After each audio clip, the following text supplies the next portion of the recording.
Shalom, selamat malam Bapak Ibu semua. Senang sekali bisa berjumpa kembali dalam program Taskforce Doa dan Konseling yang diadakan oleh MPK.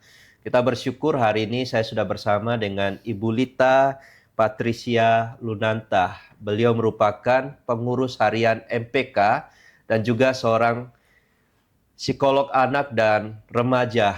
Malam hari ini kita akan berdiskusi terkait tentang stres dan overthinking untuk anak remaja ya. Dan Betul. menarik ya, kita akan membahas terkait topik ini, namun sebelumnya saya akan memulai dulu dengan doa dan kemudian kita akan bersama-sama dengan Ibu Lita. Mari kita satu dalam doa. Segala puji syukur kami naikkan di hadapan Tuhan, karena hari ini kami boleh bersama-sama dalam program Taskforce Doa dan Konseling. Kami berdoa Tuhan yang memimpin dari awal hingga pada akhirnya Bapa. Kami menyerahkan program ini semuanya di dalam penyertaan Tuhan. Di dalam nama Tuhan Yesus Kristus kami berdoa. Amin. Baik, langsung saja kepada Ibu Lita Patricia Lunanta untuk menyampaikan topik kita malam hari ini. Kami Baik. persilakan. Terima kasih Pak Tony. Selamat malam Bapak Ibu, saudara-saudari sekalian. Senang sekali kalau malam ini kita boleh bersama-sama membahas, mempelajari satu topik kecil ya dari kehidupan remaja, yaitu mengenai stres dan overthinking. Nah, kalau kita melihat remaja, itu saya membayangkan ya, remaja itu seperti masa kita sedang naik dari satu pos ke pos yang lain, seakan-akan kita tuh mau naik gunung. Di sepanjang jalan itu ada batu terjal, ada tanjakan, tapi juga ada teman-teman seperjalanan. Nah, kalau kita mau naik gunung, biasanya kita bawa persiapan lah ya, bawa ransel. Nah, ransel ini hari ini adalah simbol pikiran, perasaan, dan pengalaman kita. Setiap hari kita tambah-tambah tuh barang dalam ransel itu. Nah, malam ini kita mau bahas apa sih sebenarnya yang perlu kita bawa dalam perjalanan kehidupan kita menuju ke puncak gunung tersebut. Nah, keberhasilan naik gunung membutuhkan berbagai perlengkapan penting. Dalam hidup, apakah stres dan overthinking termasuk juga perlengkapan yang harus ada? Harus nggak sih sedikit stres? Harus nggak sih sedikit mikir-mikir gitu ya? Nah, tapi kadang-kadang stres sama overthinking ini punya bad marketing, seakan-akan sepenuhnya buruk gitu ya. Sebenarnya saya malam ini pengen membahas sedikit manfaat dari stres dan juga overthinking. Berdasarkan penelitian dan ilmu psikologi, setidaknya ada 3 manfaat stres. Yang pertama, stres itu sebenarnya dalam kadar yang tepat bisa meningkatkan kewaspadaan dan fokus. Stres membantu tubuh dan otak kita lebih siaga. Ada hormon stres yang kita tahu antara lain kortisol, adrenalin, itu bisa bikin kita lebih konsentrasi dan bisa fokus lebih tajam. Contohnya nih, mahasiswa kalau dia sedikit stres biasanya lebih fokus dalam ujian. Kalau dia nggak stres, dia nggak belajar tuh biasanya ya kan. Nah, yang kedua, stres juga bisa mendorong motivasi dan kinerja. Yerkes Dawson Law yang melihat kaitan antara performance dan stres menemukan bahwa ada tingkat stres yang optimal. Tanpa stres sama sekali, motivasi sangat rendah. Tapi kalau tinggi, terlalu tinggi, memang bisa menghambat. Contohnya nih, atlet kalau dia stresnya optimal, dia justru tampilnya biasanya sangat maksimal dalam pertandingannya. Lalu teman-teman sekalian, stres juga bisa membantu kita membangun daya tahan. Nah, ada penelitian lain nih menunjukkan remaja yang sering menghadapi tantangan-tantangan moderat, di masa depan dia juga lebih tangguh menghadapi tantangan yang lebih tinggi atau lebih advance seperti itu ya. Oke, itu manfaat stres. Namun demikian, sebenarnya kadar itu seperti apa ya? Sedikit bisa bikin kita lebih waspada, lebih disiplin. Nah, saya analogikan seperti air yang dibutuhkan untuk naik gunung. Kalau misalnya kita bawanya 1 botol minum, itu wajar ya kan? Tapi kalau pendaki gunung itu bawanya 5, 10 botol minum, itu berlebihan banget kan? Malah menghambat untuk sampai ke puncak. Nah, stres juga seperti itu. Kalau kebanyakan, bikin seseorang itu justru jadi lelah. Lalu sekarang bagaimana dengan overthinking? Ada manfaatnya nggak sih overthinking ini? Balik lagi dari penelitian-penelitian psikologi, juga dari pengalaman-pengalaman praktis yang pernah dilewati oleh individu-individu, overthinking ada manfaatnya juga. Yang pertama, meningkatkan perencanaan dan antisipasi resiko. Nah, kalau orang yang sering berpikir tuh ya, kan ada plan A, plan B, plan C, dan seterusnya. Itu biasanya mereka jadi lebih siap tuh mempersiapkan segala macam perlengkapan. Mungkin kita punya teman tuh yang bawa tisu basah, bawa juga payung, mungkin bawa obeng kecil, dan lain sebagainya. Jadi siap untuk segala macam medan. Itu manfaat pertama dari overthinking. Yang kedua, overthinking bisa mengasah kreativitas dan perspektif. Kenapa tuh bisa kayak gitu ya? Karena banyak pikiran-pikiran yang kita karang-karang dalam kepala itu akhirnya bisa memunculkan ide-ide baru. Ada banyak kasus di mana penulis dan seniman itu memunculkan karya-karya terbaik mereka ketika mereka tuh sedang overthinking, sedang berpikir ngalor ngidul, berpikir banyak gitu, muncul ide-ide yang baru. Nah, yang ketiga, overthinking ini sebenarnya membantu kita tidak sombong gitu ya, membantu introspeksi diri. Apa sebenarnya yang kurang? Apa yang masih butuh? Apa kira-kira yang perlu harus disiapkan? Jadi orang-orang overthinking sebenarnya orang-orang yang sangat reflektif terhadap keputusan-keputusan mereka dan juga perilaku mereka. Nah, jika diarahkan dengan baik, misalnya dengan journaling atau dengan terapi kognitif, justru orang-orang overthinking itu sangat aware dengan dirinya, jadi punya self-awareness yang bagus, dan dia bisa mengenali pola pikirannya sendiri. Nah, tapi ini catatannya memang kadarnya harus tepat ya, nggak boleh berlebihan. Nah, overthinking yang kita bahas tadi, yang bawa payung sebelum hujan, bawa snack sebelum lapar, bawa topi sebelum kepanasan. Nah, dalam perjalanan kita naik gunung, itu kan semua jadi berat ya, tasnya jadi berat gitu. Tapi bisa menyelamatkan kita kalau cuaca berubah. Nah, pikiran berulang-ulang, kalau terlalu banyak tapinya, khususnya untuk remaja, bisa membuat hidupnya menjadi tertahan juga sih. Misalnya nih remaja mikir gini ya, aduh gimana ya kalau salah ngomong, aku nggak mau presentasi, nanti kalau salah bicara gimana? Atau kalau nilaiku jelek gimana ya? Aduh mendingan gak usah sekolah aja apa ya, daripada sekolah nilainya jelek, nanti dimarahin mama. Atau misalnya belum mulai, udah pikir, gimana ya kalau nanti masa depanku hancur, aku nggak mau kuliah yang susah, yang gampang aja apa? Kita ini aja deh, belajar masak aja atau apa begitu. Karena overthinking yang berlebihan membuat langkahnya menjadi tertahan. Nah, kalau misalnya ibaratnya naik gunung, tiap ada pikiran tambahan, itu seperti kita ngambil batu, taruh di ransel. Ngambil batu, taruh di ransel.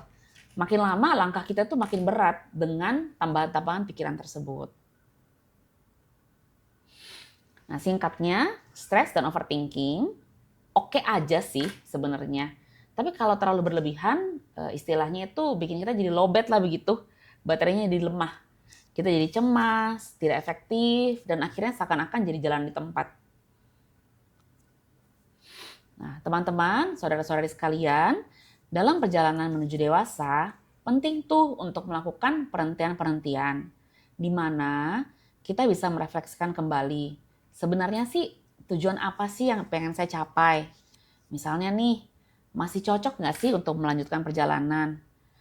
Misalnya perlengkapan yang saya punya masih relevan nggak sih? Skill yang saya punya ini masih oke nggak sih untuk mengatasi masalah? Lalu kekhawatiran ini masih perlu, masih relevan, atau sebenarnya sudah mempersulit? Nah, misalnya kekhawatiran yang tidak perlu mengenai penilaian orang lain, atau mengenai masalah yang bukan dalam kendali kita. Itu kan kayaknya nggak perlu banget lah dibawa-bawa. Gimana ya? Kata orang kalau saya seperti ini, kata orang kalau saya seperti itu. Kayaknya nggak usah lah itu. Tidak diperlukan dalam melanjutkan perjalanan hidup. Yang kedua, ada juga pikiran-pikiran berulang, tapi nggak ada solusinya. Cuma what if, bagaimana kalau ini, bagaimana kalau itu. Tapi nggak ada solusinya. Nah, menurut saya itu juga sudah berlebihan, sudah nggak butuh lagi. Sama seperti pendaki yang bawa 10 botol minum, atau bawa 3 jaket supaya fotonya cakep. Akhirnya kan jadi terlalu berat ya bebannya. Nah, ada juga pikiran-pikiran yang harus dibuang untuk skenario-skenario yang terlalu bombastis. Misal kalau naik gunung, bawa satu panci kecil oke. Tapi kalau misalnya kita pikir gimana ya kalau saya bawa ubi, kentang, wortel, daging sedikit untuk masak sup di puncak gunung, itu kan jadi terlalu berlebihan. Nah, begitu juga dengan hidup. Kadang-kadang skenario kita itu terlalu banyak. rencana A, B, C mungkin oke. Tapi ada orang kan bukan A, B, C saja. Dia lanjut terus sampai Z gitu ya. Jadi terlalu banyak. Lalu yang harus dibuang juga sebenarnya penyesalan akan sesuatu yang ada di masa lalu. Kenapa harus dibuang? Ya namanya juga masa lalu ya nggak? Nggak bisa diapa-apain. Nah, pertahankan pikiran-pikiran yang hanya membantu kita melangkah ke masa depan aja sih. Yang masa lalu udah lupakan saja. Paling dijadikan pembelajaran. Lalu yang terakhir kaitannya juga dengan sosial media. Overthinking ini sering berkaitan dengan kita membandingkan diri dengan orang lain. Yang mana pasti tidak ada habisnya. Seberapa hebat pun saya, ketika saya mencari di dunia maya, pasti ada orang lain lebih hebat daripada saya. Seberapa cantik pun saya, pasti ada lebih cantik. Seberapa pun siap saya, ada orang lain lebih siap. Nah, proses membandingkan ini tidak akan ada habisnya kalau diikutin terus-menerus. Oke, nah saat ini saya mengajak teman-teman, Bapak, Ibu, Saudara sekalian untuk ambil waktu melihat kembali nih, apa sih isi ransel kita? Beban mana nih yang mau kita buang? Kalau beban kita berkurang, langkahnya juga jadi lebih ringan dan tujuan hidup lebih mudah untuk dicapai. Sebenarnya stres dan overthinking ini bukanlah musuh. Kita bisa simpan yang bermanfaat, kita bisa lepaskan yang membebani. Dengan isi ransel yang tepat, kita bisa sampai ke puncak tujuan kita masing-masing. Oke, tapi bagaimana sebenarnya agar seseorang itu bisa lepas dari siklus stres dan overthinking? Saya pernah tanya ke remaja. Kadang-kadang mereka khawatir kalau tidak khawatir. Bingung nggak ya? Jadi kalau misalnya mau ujian, lalu mereka tidak khawatir, mereka menjadi khawatir. Kenapa ya saya tidak khawatir? Jangan-jangan saya terlalu memandang enteng nih ujianku. Jadi bisa gagal nih. Jadi ada siklusnya, nggak bisa lepas dari overthinking. Karena kalau tidak overthinking, mereka jadi khawatir. Kenapa saya nggak kepikiran ya? Jangan-jangan malah jadi masalah nih, karena saya nggak overthinking gitu. Mudah-mudahan ngerti maksud saya ya. Jadi mereka khawatir, kenapa kok saya tidak khawatir? Nah, teman-teman, Bapak Ibu sekalian, tentu sih kejadian-kejadian yang tidak menyenangkan atau di luar dugaan, itu sebenarnya bisa aja muncul sih tanpa kita tahu, tanpa kita bisa rencana. Nah, tapi teman-teman, kita harus mengetahui siapa yang memegang kendali atas hidup kita. Karena kita tahu Tuhan yang memegang kendali, kita menjadi bisa tenang dalam perjalanan hidup. Saya ingat di Yesaya 26 ayat 3 dikatakan, yang hatinya teguh, kau jagai dengan damai sejahtera. Sebab kepadamulah ia percaya. Oke. Terima kasih teman-teman, Bapak, Ibu, Saudara-saudari sekalian. Semoga kita semua bisa mengetahui tujuan yang mau kita capai dalam hidup kita.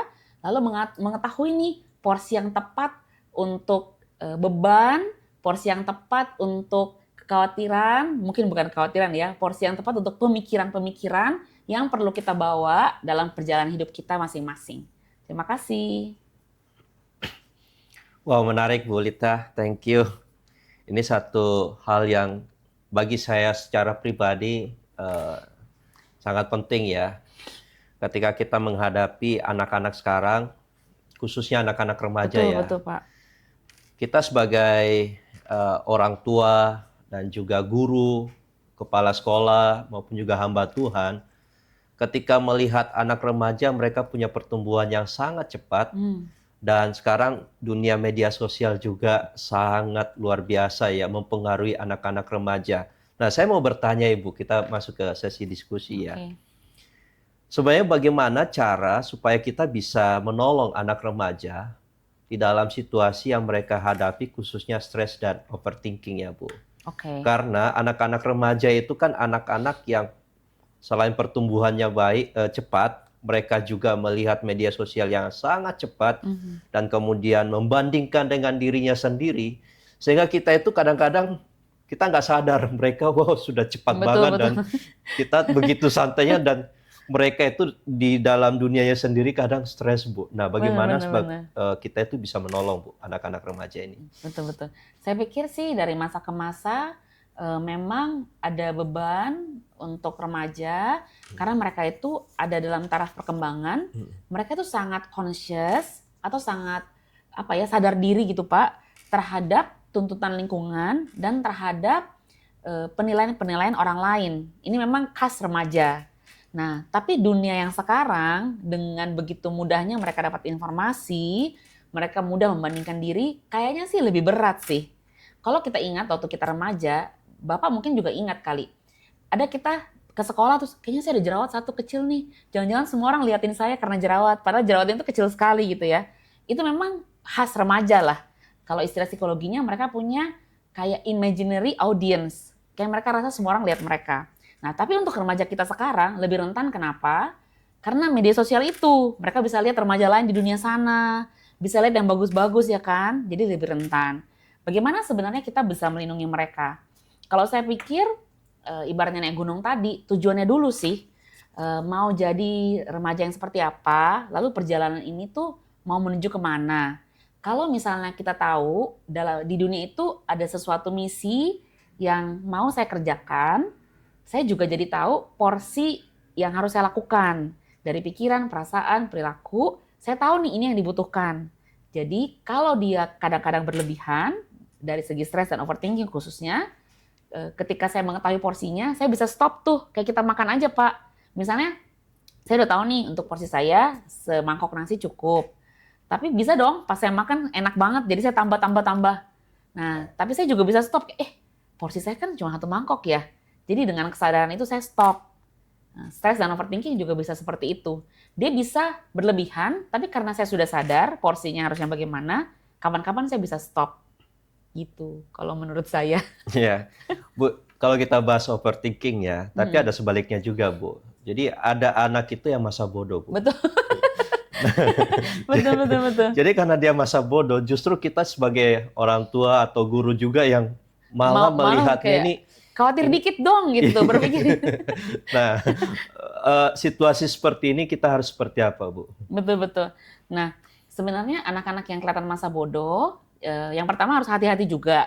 Kadang anak-anak yang masa bodoh bisa masa bodoh pura-pura. Kayak kompensasi untuk kekhawatiran mereka yang mereka sembunyikan. Jadi dalam hati itu khawatir. Tapi karena kayak nggak ada penyelesaiannya, mereka pura-pura cuek, pura-pura nggak peduli gitu loh, Pak. Jadi kita pikir nggak peduli, padahal dalam hati mungkin tidak seperti itu. Itu yang pertama. Tapi ada juga memang anak yang benar-benar asli cuek ya. Aslinya tenang, terlalu tenang lah kita bilang. Saya suka bercanda, bilangnya anak terlalu beriman kali ya. Dia tahu semuanya akan baik-baik saja. Yeah. Nah, benar sekali kalau mengenai thinking ini, atau mengenai stres, itu ada nilai optimalnya gitu. Kalau kita lihat kurva, dia ada kayak titik puncak yang optimal. Kalau terlalu sedikit, kayak begitulah, seperti tidak usah bergerak, semua sudah disediakan. Tapi kalau terlalu banyak, justru jadi hang, kayak karena terlalu susah, ya udah deh aku di rumah aja terlalu susah. Nah, overthinking, karena ada kata over, artinya kan berlebihan. Jadi kita harus mengarahkan ke thinking aja. Jangan sampai terlalu kelewatan, tapi jangan sampai memang terlalu sedikit. Gimana sih caranya ya membuat remaja itu berpikir? Kalau saya bilang sih, kita sebagai orang tua perlu kasih mereka tantangan-tantangan yang secukupnya, Pak. Dan lebih daripada secukupnya, tantangan-tantangan yang bermakna. Jadi meaningful dan secukupnya. Meaningful itu gimana ya? Jadi ditantang melakukan tugas-tugas yang ketika itu dikerjakan, ada rasa keberhasilan, ada rasa sudah berkontribusi terhadap masyarakat, misalnya gitu. Ada rasa sudah melakukan misi yang Tuhan sediakan, tantangan-tantangan yang seperti itu. Wow. Kebayang nggak, Pak? Kebayang. Karena kalau enggak, remaja itu cari tantangan sendiri, ngebut-ngebut, mungkin melibatkan diri ke perilaku yang berbahaya, karena mau tantangan tapi nggak tahu tantangan yang bermakna apa. Jadi kita sebagai pendidik, orang tua, kita memang tugas kita sih mempersiapkan atau memberikan kepada mereka tantangan yang bermakna. Kalau dari sekolah, kasih tugas-tugas yang bagus, yang susah, tapi meaningful. Dari orang tua juga seperti itulah, kasih tantangan yang juga ketika mereka selesai mengerjakan tantangan orang tua itu, mereka jadi individu yang lebih baik atau lebih dewasa. Wow, menarik. Saya mau tanya, Bu. Kita kan kadang-kadang nggak tahu pertumbuhan, perkembangan remaja itu sudah sejauh mana ya. Bisa nggak kita melakukan semacam cek kondisi mereka dan bagaimana caranya dan apa saja yang kita perlu siapkan untuk mengecek kondisi mereka, ini sudah level mana stres mereka dan tahap apa, sehingga kadang-kadang ada anak remaja itu tanda kutip ya, mereka itu nggak mengungkapkan perasaan mereka, Betul, tetapi sebenarnya kondisinya sudah cukup betul, parah. betul, betul. Betul sih. Nah, sebenarnya pertanyaan Bapak tuh susah sekali dijawab. Hmm. Eh, perlu assessment yang lengkap gitu ya untuk mengetahui kondisi remaja sedang dalam tahap apa. Tapi kalau posisi Bapak atau posisi saudara sekalian dalam hubungan yang dekat dengan anak remaja, misalnya sebagai orang tua, sebagai kakak, atau sebagai guru, sebenarnya kita tuh punya relasi kan. Nah, relasi ini sebenarnya powerful sekali sih. Saya tuh berharap orang-orang yang dekat dengan remaja bisa punya relasi yang kuat dengan si remaja itu. Nah, sehingga apa Pak? Kalau misalnya ada yang mereka pikirkan, mereka rasakan, mereka tuh bisa datang ke kita dan sharing. Nah, kalau misalnya mereka tidak melakukan itu, kitalah yang melakukannya dengan menanyakan kabarnya, beraktivitas bersama, memperkuat relasi ini. Supaya jangan sampai kita kecolongan lah begitu terhadap kondisi mereka. Oke, menarik Bu. Kalau berbicara tentang relasi ya, sebenarnya banyak anak remaja itu yang tidak punya relasi yang baik Betul, terhadap betul. guru, orang Orang tua, tua, maupun juga rekan-rekannya sendiri ya Bu. benar, Dan itu sesuatu ya sebenarnya kurang baik. betul. Ada tips nggak dari Bu Lita, khususnya para orang tua, guru, untuk Benar. membangun relasi ya? Kalau guru kan kita tahu, terlalu banyak tugas, muridnya nggak suka. Benar. Orang tua kasih banyak aturan, justru menambah jarak menambah dan jarak, sebagainya. benar-benar. Nah, Memang susah pengalaman sekali Ibu, Bu. sih. Baik parenting maupun educating itu memang sesuatu yang beban yang susah sih menurut saya ya. Nah, eh, saya tidak tahu nih bagaimana cara menjawab ini dengan tepat. Tapi sebenarnya kalau keluhan dari orang tua yang sering saya dengar, remajanya yang nggak mau gitu ya. Kayak mereka mendekati remajanya, jangan masuk kamar saya. Apa sih tanya-tanya melulu gitu. Nah, tapi sebenarnya gini, ketika saya berbicara ke remajanya, mereka tuh ada keluhan, mama saya nggak peduli sama saya, bapak saya nggak peduli sama saya. Jadi singkatnya begini, Pak Tony, kalau remaja mengatakan jangan peduli sama saya, jangan tanya-tanya saya, itu kalau bisa orang tua tuh jangan nurut. Walaupun diusir berkali-kali, tetap datang, tetap tanya kabarnya. Karena memang kayaknya remaja mungkin defaultnya kali ya Pak. Kalau dia dekati, jangan ganggu saya, kasih privacy seperti itu kan.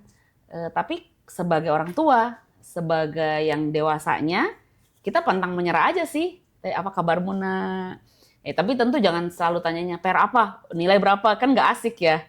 Mungkin tanya apa kabar, apa yang sedang kamu lakukan. Walaupun ditolak, tetap aja datang.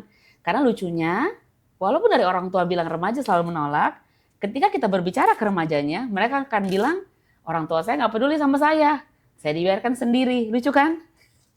Gitu. Jadi saya bilang sebagai orang dewasa memang tanggung jawab kita kali ya untuk berusaha mendekatkan diri terus-menerus walaupun ditolak berkali-kali. Kayak ini sih kalau saya bilang kalau remaja itu kayak kita punya naksir orang, orang nggak naksir balik, tapi kita berusaha terus gitu Pak, kira-kira begitu. Betul. Gitu. Wow, cukup menarik ya Bu. Memang membahas tentang stres dan overthinking di dunia anak remaja itu cukup luas Bu. Betul. Dan saya menyaksikan sendiri bagaimana anak remaja itu ketika mereka stres, overthinking, tiba-tiba diam dan sebagainya. Betul. Tanpa mereka memberitahukan apa sebabnya. Ada apa, betul. Nah, untuk menolong anak remaja, mungkin ada langkah-langkah apa ketika kita menemukan bahwa anak remaja ini sudah mulai tahap yang mengkhawatirkan. Betul. Sehingga ada pencegahan dan sebagainya. Sebagai orang tua maupun juga mungkin pelaku pendidik ya, melihat di sekolah, apa yang harus dilakukan? Apakah diisolasi atau seperti apa? Atau dipisahkan dulu? Bagaimana Bu Lita? Pak, sebenarnya banyak masalah terjadi ke kita karena kita itu kayak terlalu mendalam memikirkan masalah-masalah itu sendiri. Kayak nggak ada jalan keluarnya nggak sih? Jadi sebenarnya kita tuh ngajak mereka keluar loh Pak dari diri mereka. Kayak lihat diri kita tapi dari jauh gitu. Nah, untuk remaja yang sedang bermasalah, susah tentunya kan untuk keluar sendiri dari masalahnya. Nah, cara praktisnya sebenarnya bisa kita yang ajak keluar dengan mengajak mereka beraktivitas fisik, melakukan hobi yang mereka sukai bersama-sama, entah itu musik, olahraga paling bagus, yang membuat mereka itu bisa keluar dulu dari masalahnya. Karena masalah ini kalau dipikirkan, kita jadi nggak objektif gitu, kayak terlalu berat jadinya. Nah, ada sih istilah psikologinya, kayak kita tuh transcendent gitu, kayak ini saya, tapi saya kayak lihat diri saya dari jauh. Nah, untuk melakukan itu, orang tua bisa mengajak remaja melakukan aktivitas yang berbeda, terlepas dari masalahnya, kembali ke hobi, ke kesukaan. Lalu kalau memang diperlukan, boleh-boleh aja sih ngobrol dengan mentor, dengan konselor, atau hamba Tuhan yang bisa memberi perspektif yang berbeda. Terus bisa juga sebenarnya aktivitas-aktivitas seperti menulis, menumpahkan semua pikiran, dari situ dianalisis ada masalah apa, dan tentu saja bagus sekali kalau kita itu bisa juga mengambil waktu teduh, refleksi diri, membaca firman Tuhan itu tentu baik. Dan jangan lupa berdoa sih. Berdoa minta hikmat, apa sih yang harus saya kerjakan nih supaya anak saya bisa keluar dari keterpurukannya gitu ya, Wow. kira-kira.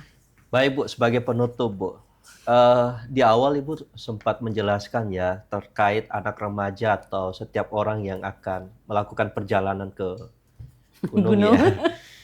ya. Saya tertarik Bu ketika mempersiapkan perlengkapan ya, supaya nggak terlalu berlebihan, nggak kebanyakan, maupun juga bahkan jangan sampai kurang. Kurang betul. Iya, kurang juga Iya, bahaya. iya.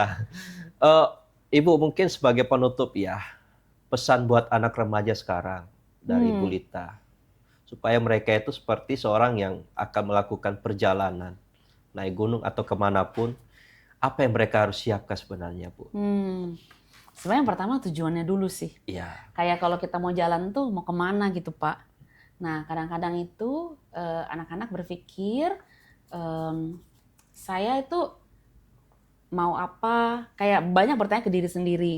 Nah kalau saya itu sebenarnya lihat di sekitar kita, pertanyaan apa yang bisa kita jawab. Mungkin itu menjadi tujuan kita sih, kayak saya lihat ada persoalan apa, oh kayak saya mau nih jadi orang yang menjawab persoalan ini. Itu bisa membantu kita menentukan tujuan yang bermakna. Jadi di dunia itu ada banyak persoalan kan ya. Nah, saya percaya setiap kita itu punya specific goal, punya tujuan yang sangat spesifik yang Tuhan sudah kasih, di mana cuma saya yang bisa jawab persoalan itu. Jadi pertama-tama PR-nya menemukan dulu persoalan apa yang saya mau jawab. Jadi kayak dunia bertanya, saya menjawab gitu. Cari pertanyaan-pertanyaan dari dunia yang bisa saya jawab. Nah itu kan ketemu tujuan. Kalau sudah ketemu tujuan, baru kita tahu butuhnya apa nih, perlengkapannya, bebannya, kadarnya. Nah setiap kali kita kayak hilang ya, kayak terlalu banyak beban atau kurang beban, kita bisa kembali lagi ke tujuan tersebut. Kalau naik gunung tuh, mau naik gunung ngapain sih? Foto-foto selfie, atau apa nih pamer? Atau karena saya tuh mau melihat ciptaan Tuhan misalnya kayak gitu ya. Nah, perbedaan-perbedaan tujuan itu akan menentukan perlengkapan yang saya bawa kan. Jadi yang pertama, tentukan dulu tujuannya. Memang kayak abstrak banget ya buat anak remaja. Tapi itu sih peran orang tua untuk membantu dalam hidup ini apa yang mau kamu kerjakan, nak, persoalan apa yang pengen kamu jawab. Nah itu tujuannya sudah ada, baru mereka bisa diajak berdiskusi mengenai beban yang tepat ini. Gitu. Karena kalau tercapai kan aneh ya Pak, kalau terlalu gampang bosan dong ya, kayak ngapain lagi. Jadi harus cukup susah, tapi jangan terlalu susah, nggak boleh juga terlalu gampang. Oh, ini menarik ya Bu. Berarti anak remaja itu sebenarnya mereka awalnya nggak tahu tujuan mereka apa. Nah makanya ada korelasi antara orang tua dan guru ya, dan juga remaja untuk selalu membimbing bahwa menurut saya sih perlengkapanmu itu harusnya ini. apa? Menemukan tujuan itu bisa kita temukan sendiri, tapi alangkah baiknya kalau ada yang membimbing ya kan. Iya. Apalagi dalam usia remaja, biasanya punya banyak tujuan-tujuan yang mau dicapai, justru kebanyakan perlu ada yang membimbing untuk memilah di antara itu mana yang paling meaningful, yang mana yang paling bermakna. Wow, terima kasih Bu. Bu, di penghujung Bu, saya mau mungkin ada statement closing Bu buat anak-anak remaja yang sedang dalam situasi ini Bu. Oke, apa ya? Teman-teman semua yang masih dalam perjalanan hidup, jadi biarlah kita semua bisa tetap fokus kepada tujuan yang mau dicapai. Dan dalam perjalanan kita, saya berharap kita semua bisa punya perlengkapan yang tepat, bisa membawa hal-hal yang kita butuhkan untuk bisa mencapai puncak gunung kita masing-masing. Wow, terima kasih Bu Lita buat hari ini. Saya Makasih Pak berharap ini Tony. bukan pertemuan yang terakhir ya. Kita terus akan membahas topik-topik yang lain seputar bagaimana perkembangan dari anak remaja ya. Dan ada banyak hal yang kita temukan sebenarnya di sekitar kita. Bukan hanya anak remaja yang stres dan overthinking, tetapi ada banyak persoalan yang sedang dihadapi anak-anak remaja. Dan kiranya ke depan kita akan membahas topik-topik yang lebih menarik lagi terkait hal ini. Baik, saya akan mempersilakan kepada Bu Lita untuk mendukung di dalam doa buat setiap anak-anak remaja dan kita akan berdoa bersama-sama. Baik, mari kita berdoa. Bapa yang baik, kami bersyukur untuk waktu yang Kau berikan kepada kami untuk membahas mengenai sebagian kecil dari pergumulan anak-anak remaja kami. Baik itu stres maupun overthinking yang menjadi bagian dari perkembangan mereka. Tuhan, kiranya Tuhan memberikan kepada para remaja kami hikmat bijaksana untuk bisa mengetahui apa yang mereka perlu bawa dalam hidup mereka, apa yang perlu mereka lepaskan ke dalam tangan-Mu ya Tuhan. Kami juga mau berdoa buat orang tua dan pendidik yang Tuhan berkati dengan anak-anak remaja. Kiranya kami sebagai orang tua dan pendidik juga mengetahui bagaimana porsi kami dalam kehidupan mereka, bagaimana kami juga bisa menjadi teman seperjalanan mereka, dalam mereka mencapai puncak gunung mereka masing-masing. Kami bersyukur Tuhan, kami percaya kalau Tuhan, Kau memiliki tujuan yang penting, yang bermakna buat setiap anak-Mu. Biarlah kami bisa melihat apa yang Tuhan ingin anak-anak ini kerjakan dalam hidup mereka. Terima kasih Tuhan Yesus, kiranya Tuhan juga menyertai hidup kami selanjutnya, dan biarlah hidup kami selalu mempermuliakan nama-Mu. Dalam nama Tuhan Yesus kami bersyukur dan berdoa. Amin. Amin. Baik, terima kasih buat Bu Lita dan juga buat setiap rekan-rekan yang sudah menyaksikan program ini. Jangan lupa terus dukung pelayanan ini dan Bapak Ibu bisa share program ini ke rekan-rekan yang lain. Bersama saya dengan Boaz Tony dan juga Ibu Lita Patricia Lunanta, kami mengucapkan terima kasih dan sampai jumpa di program selanjutnya. Tuhan Yesus Tuhan Yesus memberkati. memberkati.